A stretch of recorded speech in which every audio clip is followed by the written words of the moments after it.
Ibrah TV.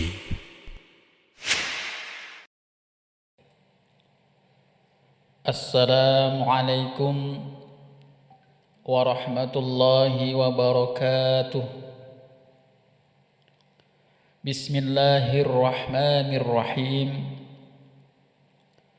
Hamdan lillahi salatan wa salaman li rasulillahi wa ala alihi wa ashabihi wa man walah. Wa la hawla wa la quwwata illa billah. أشهد أن لا إله إلا الله وحده لا شريك له وأشهد أن محمدا عبده ورسوله اللهم صل وسلم وبارك على حبيبنا سيدنا محمد وعلى آله وأصحابه وبارك وسلم أجمعين أما بعد الحمد لله رب العالمين. Pada malam hari ini kita masih punya kesempatan. Allah berikan waktu yang luang. Allah berikan kesehatan jasmani. Allah berikan kesehatan rohani. Sepatutnya kita mengucapkan syukur alhamdulillahirabbil alamin. Salawat serta salam kita ucapkan kepada Nabi besar Muhammad sallallahu alaihi wasallam dengan ucapan Allahumma shalli wa sallim ala Muhammad wa ala alihi Muhammad. Hadirin yang dimuliakan oleh Allah, nyaris saya tidak bisa hadir di tempat yang berkah ini, di tempat yang mulia ini, karena hujan yang begitu lebat, jalanan macet plus banjir, ditambah dengan petir, angin kenceng banget. Jadi saya cuma mikir, kalaupun saya tidak bisa hadir, saya sudah dapat pahalanya. Kalaupun nanti saya bisa nyampe di tempat hadir, alhamdulillah pahala saya juga double. Yang tadi niatnya saya mau ngaji, kejebak banjir, ditambah dengan angin, pahalanya double 3. Ternyata Allah takdirkan saya bisa hadir di majelis ilmu ini dengan keadaan basah kuyup, alhamdulillah. Hadirin yang dirahmati oleh Allah Subhanahu wa taala,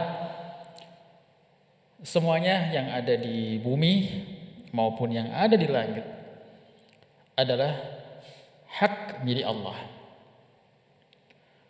Mutlak milik Allah. Saya sedikit bercerita. Tadi siang saya ketemu dengan satu kawan saya. Ini kawan, beliau ini pengusaha besi tua. Kalau sudah dengar besi tua, bawaannya kepingin saja ke Madura. Betul tidak? Kalau sudah dengar besi tua, pasti ini Madura. Kalau sudah dengar orang Madura, pasti besi tua. Kebetulan saja teman saya ini pengusaha besi tua dan asli orang Madura. Kawan saya ini menggunakan keyakinan yang begitu kuatnya untuk menempati lahan kosong di tepi jalan. Jadi kalau saudara-saudara di pinggir jalan ada ada bangunan-bangunan yang penuh dengan besi-besi tua itu, bisa dipastikan bahwa itu adalah orang Madura. Kenapa? Saking yakinnya untuk menempati lahan kosong di tepi jalan untuk membuka usaha mereka. Padahal kawan saya ini berkali-kali ditertibkan oleh pemerintah setempat. Namun apa katanya? Toh saya juga enggak mengganggu. Akhirnya kebanyakan mereka teman-teman pengusaha besi tua ini tetap bertahan di tempat itu. Ya kadang-kadang pergi sebentar, kemudian balik lagi. Digusur lagi, nggak lama kemudian balik lagi. Ketika saya tanya, kenapa tinggal di sini lo?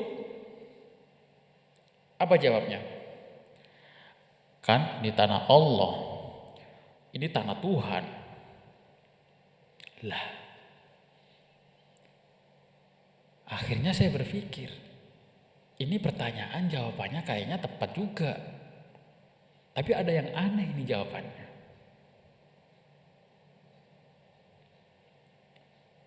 Keyakinan yang sangat tekstualis, jadi keyakinan yang tekstual mengartikan dalil yang benar di tempat yang salah.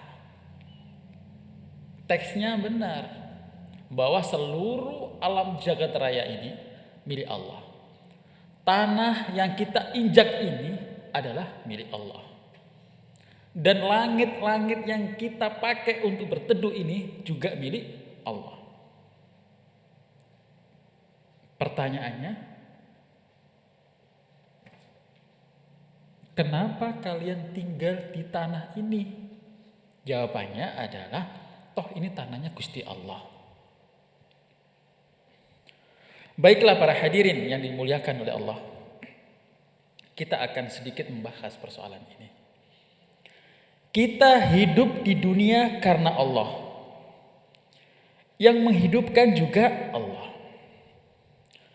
Allah mempertemukan seorang pria dan wanita kemudian disatukan dengan pernikahan. Setelah melalui proses kehamilan, lahirlah kita sebagai anak dari sepasang manusia, bukan sepasang kuntilanak. Walaupun kuntilanak ini sejenis manusia yang keseret banjir, ya, masuk ke rumahnya kuntilanak, jadi kuntilanak. Coba perhatikan, semenjak kita di dalam kandungan, kita ini hidup di dalam kandungan, ini semata-mata karena rezeki Allah.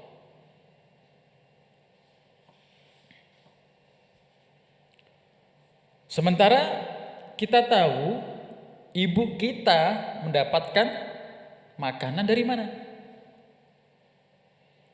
Ya, diberikan pekerjaan kepada orang tua kita sebagai salah satu sebab tersalurnya rezeki yang Allah berikan, yang Allah jatahkan untuk kita di dalam kandungan. Jadi perbedaan rezeki manusia sesuai dengan apa? Sesuai dengan ketentuan yang Allah berikan. Ada yang Allah berikan 1 juta per bulan. Ada yang Allah titipkan 5 juta setiap bulan. Bahkan ada yang dititipkan oleh Allah 10 juta setiap bulan. Perhatikan dalam surah An-Nahl ayat ke-71. Wallahu faddala ba'dakum 'ala ba'din fir rizq. Wallahu faddala ba'dakum, dan Allah melebihkan sebagian jatah ala ba'din, sebagian dari kalian, fi rizki, di atas manusia yang lain. Jadi artinya kurang lebihnya, wallahu faddala ba'dakum ala ba'din fi rizki, dan Allah melebihkan jatah rizki sebagian dari kalian di atas manusia yang lainnya. Kalau kita hitung-hitung kurang lebihnya seperti ini ya. Seandainya 5 juta penghasilan kita per bulan, kita yakin tuh semua dari Allah. Maka sudah selayaknya digunakan di jalan Allah. Kalau konsep itu dari Allah, maka implementasinya juga untuk Allah. Kalau teorinya dari Allah, otomatis hasilnya untuk Allah. Salah satu cara untuk mensyukurinya dengan memperbanyak ibadah dan tidak melakukan perbuatan maksiat.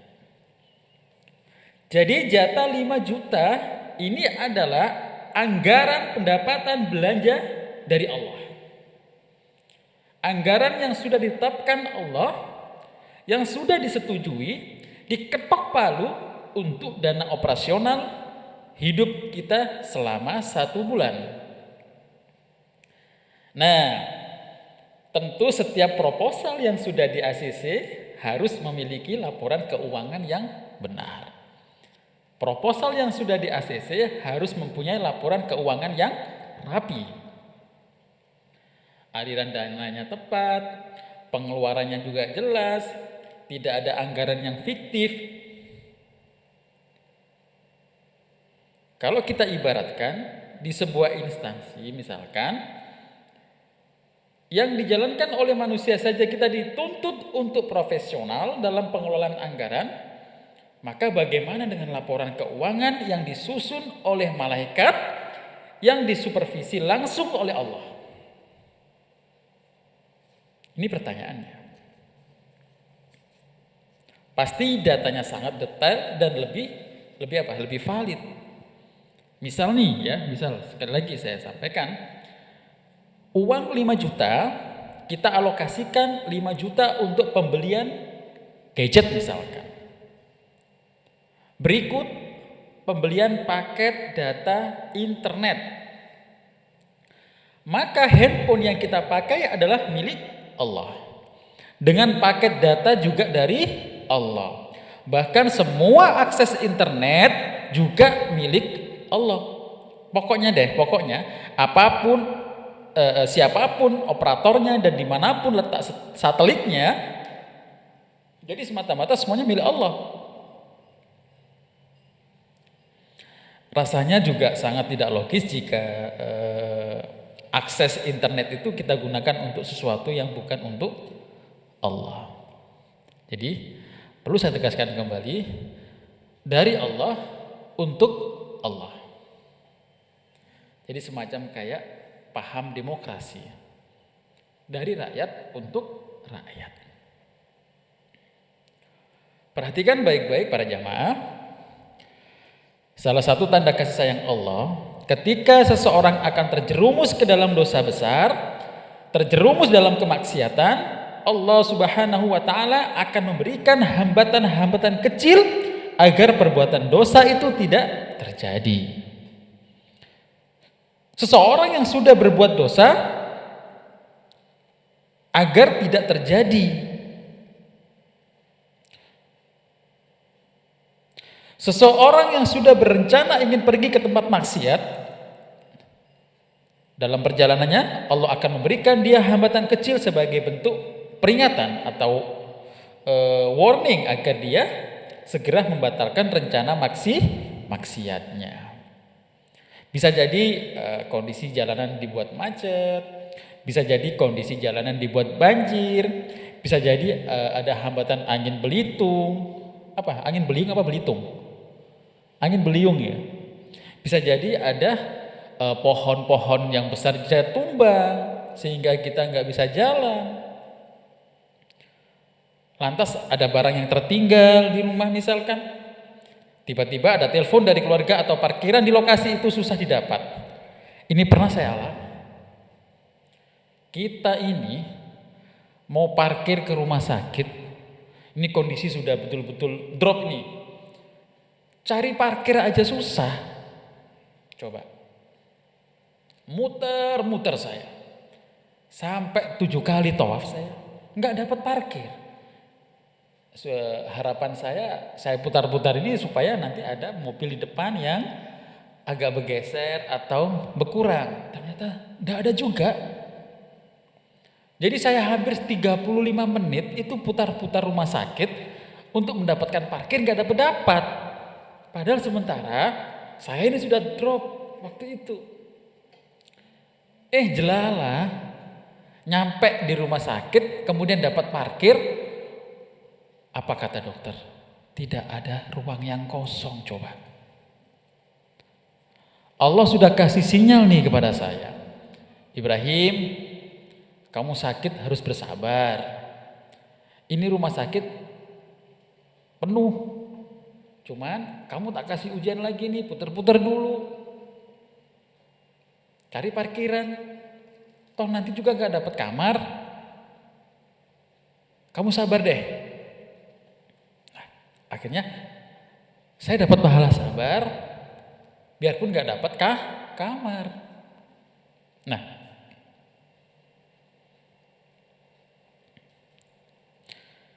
ketika sinyal atau peringatan ini kita bisa menangkap dari Allah.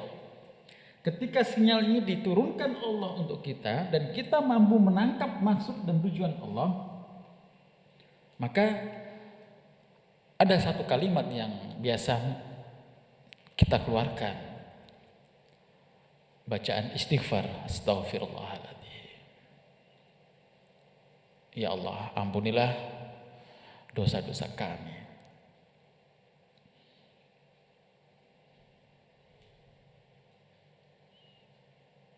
Jadi membatalkan rencana dan kembali mengingat semua amanah yang harus dipertanggungjawabkan kepada Allah. Dengan begitu kita terhindar dari perbuatan maksiat.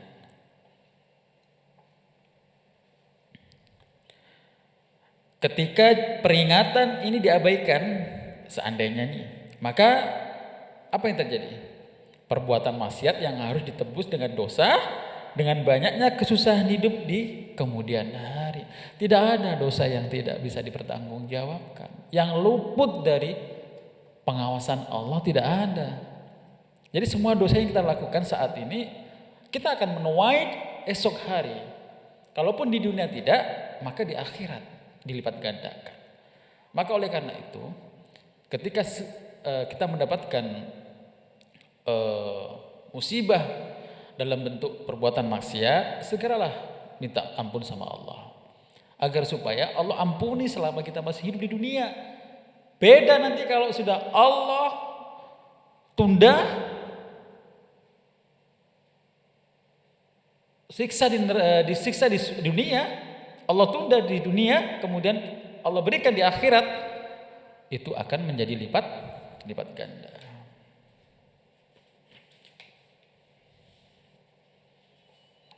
Hadirin yang dimuliakan oleh Allah Subhanahu wa taala.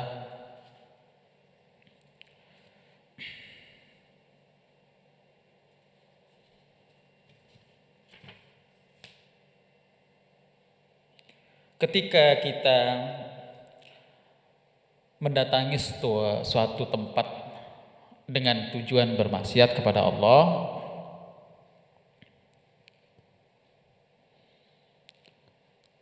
kita datang atau masuk ke sebuah hotel untuk melakukan perbuatan dosa berzina,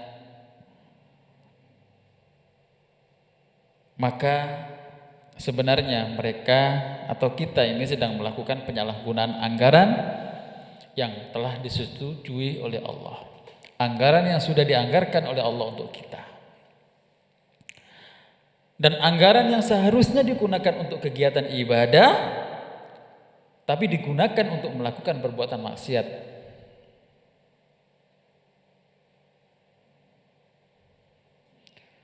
Apakah kita berpikir jika melakukan perbuatan dosa dalam tempat yang tertutup, di dalam kamar yang terkunci rapat, ruangan yang gelap tanpa pencahayaan dan tidak ada seorang pun yang melihat, kemudian malaikat tidak tahu? Bukankah ketika mereka menutup pintu kamar dengan rapat-rapat, Allah masih mengirimkan oksigen di celah-celah pintu agar mereka bisa bernafas? Subhanallah. Dan seandainya kalau kita mau berbuat zina, kemudian membayar dengan uang, maka uang dari Allah Subhanahu wa taala. Hadirin yang dirahmati oleh Allah, apakah tidak cukup Allah Subhanahu wa taala mentraktir semua kebutuhan manusia, semua kebutuhan kita dengan cara yang halal, sampai untuk berbuat maksiat pun Allah yang membayar. Astaghfirullahaladzim. Na'udzubillahi min dzalik, tsumma na'udzubillahi min dzalik. Apa kata Nabi Muhammad sallallahu alaihi wasallam? La a'lamanna aqwaman min ummati ya'tuna yaumal qiyamati bi hasanatin amsal. Aku tahu ada sekelompok orang dari umatku datang membawa pahala pada hari kiamat sebesar gunung Tihamah, amsali jibali Tihamah tabidan, membawa pahala sebesar gunung Tihamah yang berwarna putih. Fayaj'aluha Allahu azza wa jalla haba'an manthuran. Kemudian Allah Ta'ala menghilangkan pahala mereka seperti debu yang berterbangan. Qala Thauban, bertanya sahabat Thauban, ya Rasulullah, sifhum lana, tolong jelaskan kepada kami seperti apa sifat mereka. Jallihim lana alla nakuna minhum wa nahnu la na'lam. Mereka kami khawatir termasuk dari golongan mereka sementara kami tidak tahu, kata si Thauban. Qala ama innahum ikhwanukum wa min jildatikum wa ya'khuduna minal laili kama ta'khuduna walakinnahum aqwamun idza khalau bimaharimillah intahakuha. Kemudian Nabi Muhammad menjawab pertanyaan Thauban. Mereka sesungguhnya adalah saudara-saudara kalian. Ama innahum ikhwanukum. Mereka salat dalam sebagaimana mereka salat malam sebagaimana kalian salat malam. Walakinnahum aqwamun, akan tetapi ketika mereka menyendiri, idza khalau bima harimillah intahakuha, ketika mereka menyendiri mereka bermaksiat kepada Allah Subhanahu wa taala. Jamaah yang dimuliakan oleh Allah, manusia kita bisa dibohongi dengan kata-kata. Manusia bisa menipu, manusia bisa tertipu dengan penampilan. Ketika seseorang sering hadir dalam kajian ilmu misalkan, pasti akan menambah nilai lebih di mata masyarakat. Kemudian keaktifan seseorang misalkan dalam berbagai kegiatan sosial, dan itu bisa membuat terlihat bijaksana di mata masyarakat. Namun penilaian manusia tidak memiliki kekuatan apapun di hadapan Allah. Bisa saja orang yang ditokohkan di dalam masyarakat, nih perhatian nih, bisa saja ketika ada orang yang ditokohkan di dalam masyarakat justru tidak punya posisi yang kokoh, tidak punya posisi yang baik, tidak punya posisi yang kuat di hadapan Allah, atau sebaliknya, bahkan sangat hina.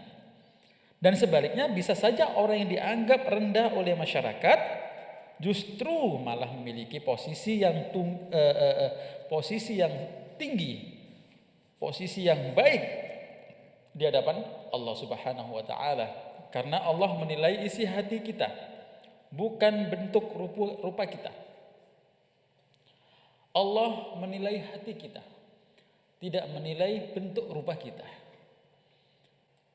Wallahu yahkumu bis-sawair wa nahnu nahkumu bid-dawahir.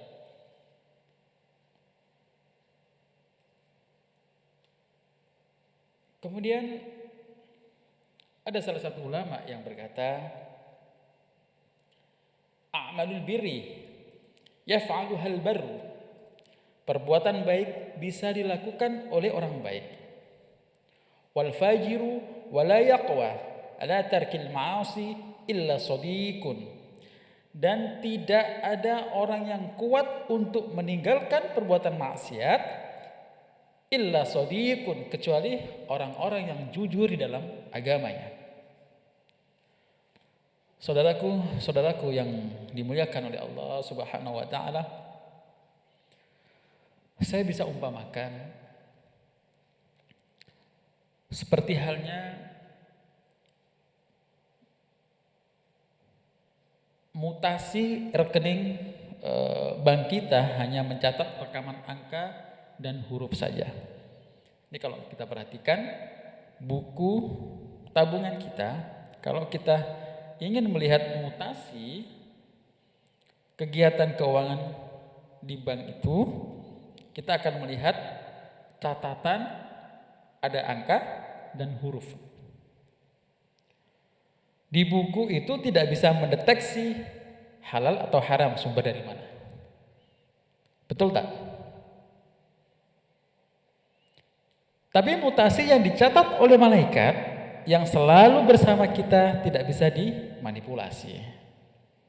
Ini perbedaannya. Dan tidak ada satupun rupiah yang tidak dilaporkan oleh malaikat atas anggaran yang kita gunakan kepada pemilik anggaran, yakni Allah Subhanahu wa taala. Maka hadirin, hendaklah kita bijaksana dalam membelanjakan semua uang yang Allah berikan kepada kita.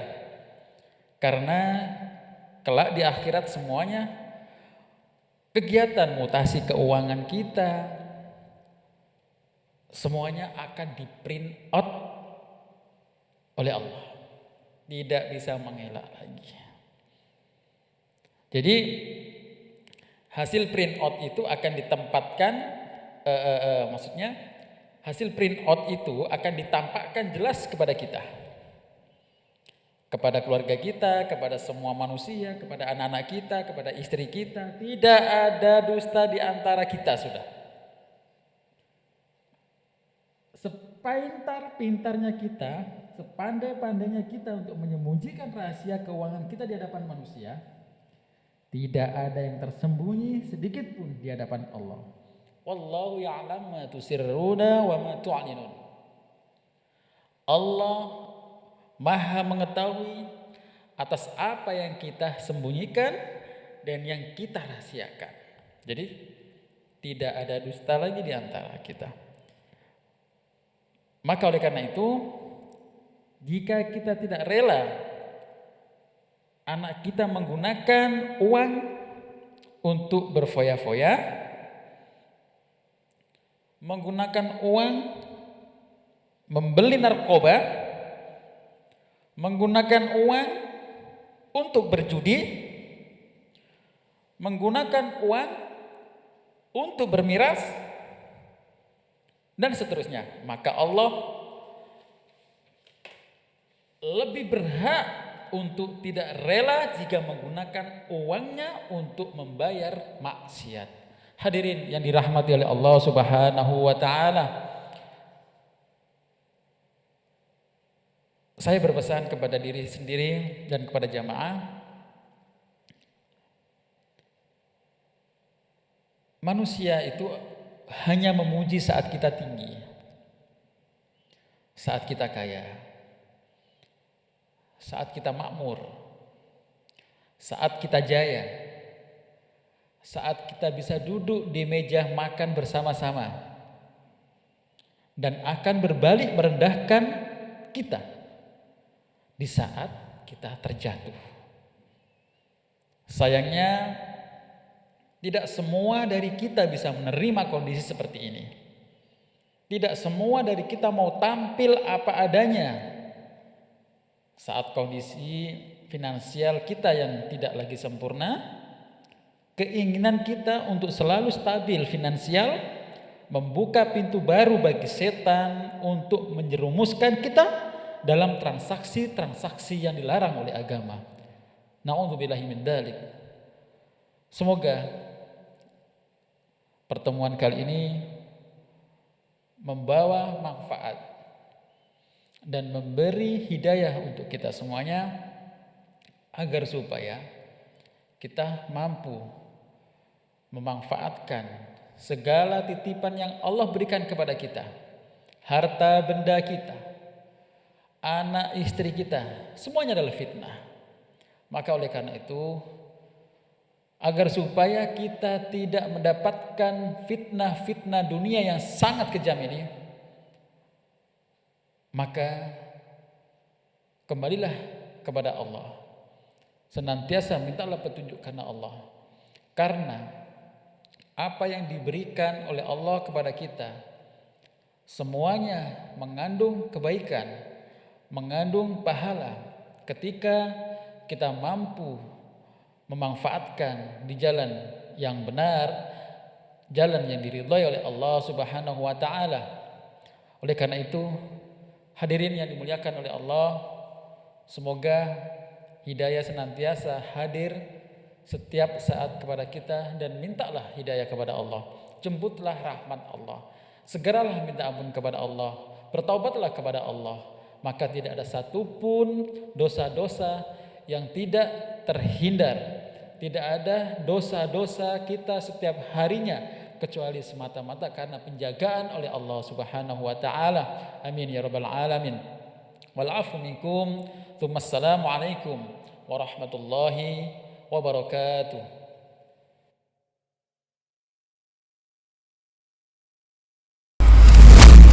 Ibrah TV.